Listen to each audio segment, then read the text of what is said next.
Mesdames et messieurs, bonsoir, bienvenue sur Sahel TV. Tout de suite, les principaux titres de ce journal. L'Assemblée nationale devrait adopter ce soir le projet de budget pour l'année 2019, un acte qui intervient à l'issue d'une séance marathon de 2 jours.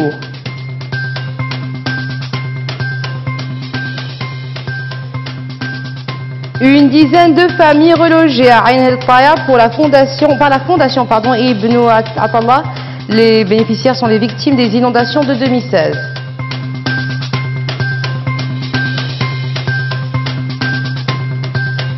Et en Libye, attaque contre le ministère des Affaires étrangères. Cet après-midi à Tripoli, 3 personnes ont été tuées et 21 autres blessées.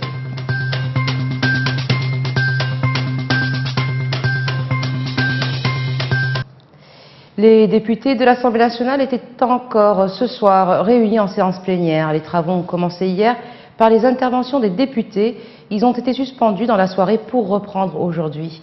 Une séance marathon qui a permis aux élus du peuple d'interpeller le ministre de l'économie et des finances sur l'articulation de la loi des finances 2019, à savoir donc les recettes et les dépenses, les dotations des départements ministériels, les subventions allouées au projet, les dépenses liées à l'augmentation du coût de la vie et autres. Ce premier acte sera suivi par la réponse du ministre aux députés avant de passer au vote. Nul doute que le nouveau budget sera adopté puisque l'Union pour la République et ses alliés politiques disposent d'une majorité confortable à l'Assemblée nationale. Et nous nous rendons maintenant dans la Muqata'a d'Attar. 10 familles de la commune d'Ain el-Taya ont été dotées de 10 maisons à usage d'habitation. Ce don a été remis par la fondation Ibn Atallah à l'issue d'un tirage effectué sous la supervision des autorités administratives de la commune. Ces familles ont été victimes des inondations qu'a connues cette zone de la wilaya de l'Adrar en 2016.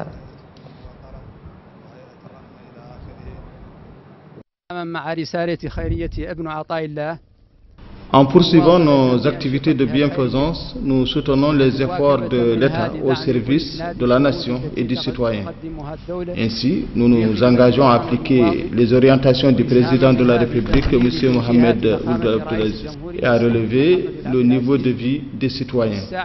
La fondation Ibn Atallah a construit ces 10 maisons pour les victimes d'inondations. Et ces inondations avaient en effet occasionné des débats matériels importants. Des dizaines de maisons ont été détruites. La Fondation a décidé d'intervenir pour soulager les populations. Elle a promis de construire 10 maisons en dur dans une zone sécurisée, ce qui a été fait avec la réception de ces logements. Nous sommes heureux d'être parmi vous à Ain el-Taya pour la réception de 10 maisons que la Fondation Ibn Atallah a construites. Je voudrais remercier en votre nom et au nom du gouvernement le président de la Fondation Ibn Atallah pour cet effort courageux et généreux à l'endroit des habitants de Ain el-Taya, victimes des inondations de 2016. Et maintenant le journal de l'économie avec Ndeiso City.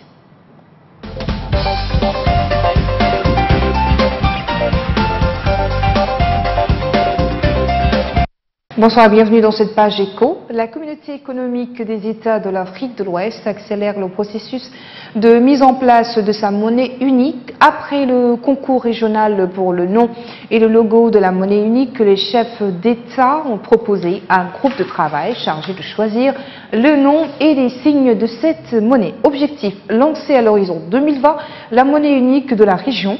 Les propositions des candidats devraient respecter 3 conditions: ne pas être basées sur le nom d'une personne, d'une ethnie ou des expressions directement liées à une religion, à un pays ou à une institution, refléter les valeurs d'unité et de solidarité communautaire, de même que la vision des pères fondateurs de la CEDEAO, et refléter les valeurs culturelles et historiques communes de la CEDEAO. Outre le choix des noms et signes de la monnaie, de la future monnaie, la conférence des chefs d'État a également demandé au comité ministériel comprenant les ministres des Finances, le président de la commission de la CEDEAO et l'ensemble des gouverneurs des banques centrales des pays membres de finaliser les études d'impact de la mise en place de la monnaie unique. Mobilisation de financement pour le climat par la Banque mondiale 2021 à 2025. Objectif, aider les pays en développement au changement climatique. La somme de 200 milliards de dollars représente un doublement par rapport à la précédente période. L'annonce a été faite après le début de la COP24 lors de la conférence de l'ONU sur le climat en Pologne en COP24. Cela envoie un signal important à la communauté internationale pour qu'elle fasse de même, a écrit la banque dans un communiqué. Les pays développés se sont engagés à porter à 100 milliards de dollars chaque année d'ici 2020 les financements publics et privés des politiques climatiques et de ces nations. La nervosité de Wall Street a gagné mardi la bourse de Tokyo qui a lâché plus de 5% à la clôture après un week-end prolongé.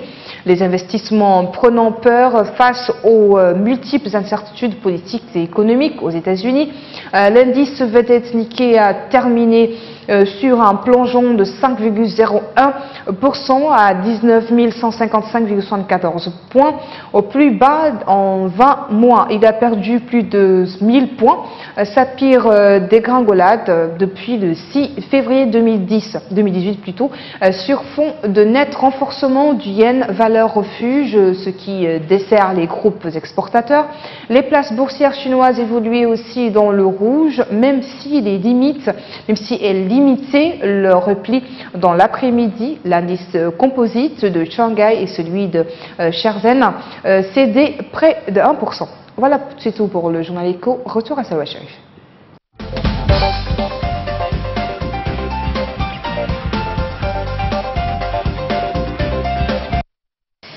La ministre malienne des Affaires étrangères vient de lancer un appel à la communauté internationale pour mobiliser le financement de la force du G5 Sahel. Kassima Kamara s'exprimait lors d'un entretien qu'elle a accordé à la chaîne Al Jazeera. Deiso Sidi. Le traité de paix signé par le chef du gouvernement et les rebelles séparatistes au Mali en 2015 était destiné à ouvrir la voie à une nouvelle ère de paix et de stabilité dans ce pays d'Afrique du Nord-Ouest. Dans un entretien avec la chaîne Al Jazeera, Kamis Kamara, ministre des Affaires étrangères du Mali, s'est expliqué sur la situation sécuritaire dans son pays. Il y a un problème terroriste dans la région du Sahel et dans le monde, a déclaré la ministre. Il est vraiment difficile, a-t-il dit, voire même inexact, de soustraire les problèmes importants du Mali au problème de la région du Sahel. Le problème terroriste n'est pas un problème malien. Nous l'avons vécu dans le monde entier. Alors qu'elle confirme l'existence de violences intercommunautaires, Kamara affirme que la situation ne peut pas simplement être décrite comme une situation terroriste. C'est un problème pastoral entre des éleveurs peuls qui s'opposent aux sédentaires d'Ozo. C'est une situation sécuritaire complexe exacerbée par des groupes terroristes. En 2017, 5 pays du Sahel, dont le Mali, ont uni leurs forces pour créer une force de sécurité dans le but de vaincre les groupes armés dans la région. Plus d'un an après la mise en place, cette force du G5 Sahel n'est pas encore totalement opérationnelle. Parmi les autres facteurs, explique Kamara, il est clair que le financement de la force commune est totalement insuffisant. Nous avons actuellement besoin de plus de 400 millions d'euros par an. Pour l'instant, notre travail consiste à convaincre la communauté internationale que cette force est la seule solution durable que nous ayons actuellement pour réduire la situation de sécurité fragile que nous avons dans la région du Sahel. Et à Tripoli, en Libye, le siège du ministère des Affaires étrangères a été visé aujourd'hui par une attaque à la voiture piégée. Au moins 3 personnes sont mortes dans cette attaque, dont un fonctionnaire du ministère. Et au moins 6 personnes ont été blessées. L'attaque a été menée par plusieurs assaillants. La Libye est plongée dans le chaos depuis la chute du régime de Muammar Kadhafi en 2011. Le pays est divisé entre plusieurs entités rivales, avec notamment la présence à Tripoli d'un gouvernement d'union nationale, le GNA, qui est soutenu par la communauté internationale, et dans l'Est, un cabinet parallèle appuyé par l'armée nationale libyenne, autoproclamée par le maréchal Khalifa Haftar. En Afghanistan, à Kaboul, le bilan de l'attaque hier d'un complexe gouvernemental s'est alourdi. Elle a fait donc 43 morts, soit l'une des offensives les plus meurtrières dans la capitale afghane cette année. Des hommes en armes avaient fait irruption dans le site en milieu d'après-midi après avoir fait exploser une voiture piégée à l'entrée. Des centaines de personnes se sont retrouvées piégées dans le complexe alors que de féroces combats opposaient les forces de sécurité aux assaillants. Au moins 4 agresseurs, dont le kamikaze ayant fait sauter la voiture piégée, ont été tués. Plus de 350 personnes ont été libérées selon les autorités. L'assaut n'a pas été revendiqué. Il clôt en tout cas une année particulièrement sanglante pour l'Afghanistan où civils et forces de sécurité ont été tués en grand nombre. Et en Indonésie, le bilan du tsunami est revu lui aussi à la hausse. Ce tsunami qui a frappé les rives du détroit de la Sonde séparant les îles de Sumatra et de Java. Le bilan est désormais d'au moins 429 morts, plus de 1400 blessés et 154 disparus. Des dizaines de sacs contenant des corps de victimes ont été extraits hier de bâtiments démolis par le tsunami. Les secouristes continuaient à rechercher les survivants de cette catastrophe. Munis d'excavatrices et d'autres équipements lourds, ils tentaient de dégager les débris, tandis que des milliers de personnes ont été évacuées sur les hauteurs. Et au Soudan, la contestation ne faiblit pas malgré la répression. Une dizaine de villes sont désormais concernées par des manifestations et des grèves lancées le 19 décembre contre la vie chère et contre le régime du président Omar el-Béchir. En réponse, les forces de sécurité n'hésitent pas à tirer à balles réelles. Un récit de Hamaoula Diagana. Le Soudan connaît depuis plusieurs années une crise économique sévère sur fond de sanctions économiques américaines et de la perte du Soudan du Sud qui a amputé le pays de 75% de ses revenus pétroliers. À cela s'ajoute une inflation à 2 chiffres qui avait déjà poussé en début d'année la population à descendre dans la rue. Cette fois, c'est la multiplication par 3 du prix du pain qui a mis le feu aux poudres le 19 décembre. Au moins 37 manifestants ont été tués par les forces de l'ordre soudanaises au cours des 5 derniers jours, selon Amnesty International. L'opposition évoque quant à elle l'arrestation de quelques-uns de ses membres. Les rassemblements ont pris une tournure plus politique et plus violente avec des blocages de rues et des barrages de pneus enflammés. Les cortèges n'hésitent pas à demander la chute du régime d'Omar el-Béchir qui dirige le pays depuis 1989 malgré les poursuites engagées contre lui par la Cour pénale internationale pour crimes de guerre et crimes contre l'humanité. Secoué par ces manifestations, le président Omar el-Béchir a promis aux Soudanais de vraies réformes pour garantir une vie digne aux citoyens.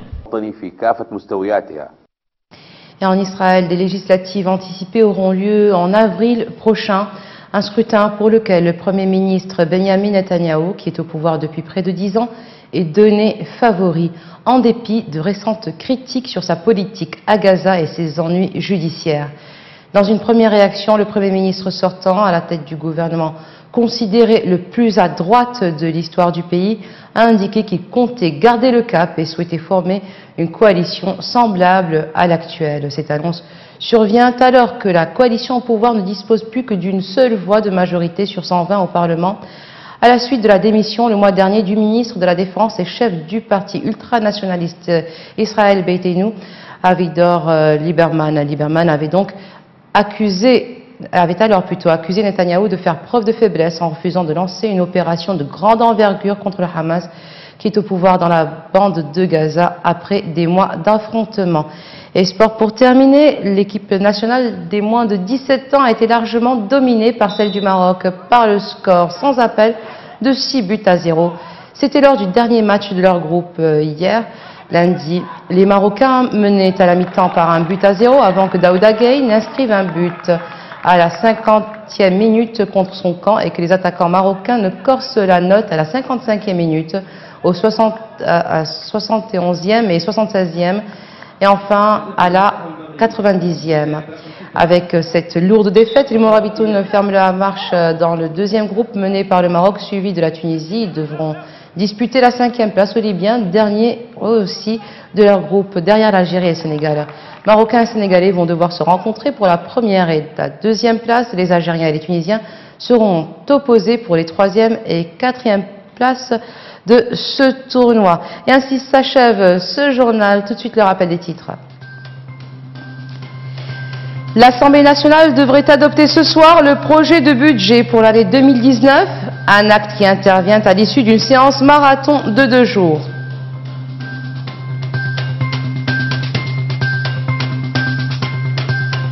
Une dizaine de familles relogées à Ain el Taya par la fondation Ibn Atallah Les bénéficiaires sont les victimes des inondations de 2016.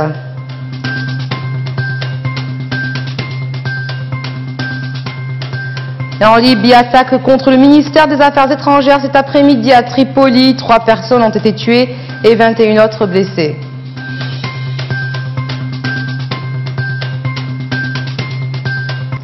Merci d'être resté avec nous. Excellente fin de soirée sur Sahel TV.